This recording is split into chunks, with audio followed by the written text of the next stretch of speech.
ചേച്ചി എന്തെങ്കിലും ഹെൽപ്പ് വേണോ? ഹെൽപ്പ് വേണ്ടത് മാങ്ങ കഴുകി വെക്കണം. മാങ്ങി വേറൊന്നും വേണ്ട, അത്ര മതി. ഇതെന്താ കാളാഞ്ചിയാണോ? കാളാഞ്ചി, നീ ആള് കൊള്ളാലോ. നിനക്കറിയോ ഇതിൻ്റെ പേര്? വർഷങ്ങളായിട്ട് മീൻ പിടിക്കാൻ പോവേയില്ലേ?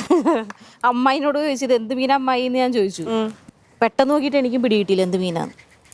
അപ്പോൾ എന്ത് മീൻ അമ്മായി എന്ന് ചോദിച്ചപ്പോൾ ഞാൻ കണ്ട് ഞാൻ മേടിച്ചോണ്ട് വന്നു. ഇതെന്തിങ്ങനെ മുറിച്ച്? നമ്മൾക്കിന്ന് ഫ്രൈ ആണ്. ഓഹ്, വർഷങ്ങൾക്ക് ശേഷം ഫ്രൈയോ? അയ്യോ, നിനക്ക് ഞാൻ ഫ്രൈ വാങ്ങിച്ചു തരാറില്ല അല്ലേ? അല്ല, ഫ്രൈ ഉണ്ടാക്കി തരാറില്ല അല്ലേ? നീ കൊള്ളാമല്ലോ. എന്നുവെച്ചാൽ നീ മാങ്ങ പോയി കട്ട് ചെയ്ത് വെച്ചോ. മാങ്ങ കട്ട് ചെയ്തല്ല, കഴുകി വെക്കി. ഓക്കെ.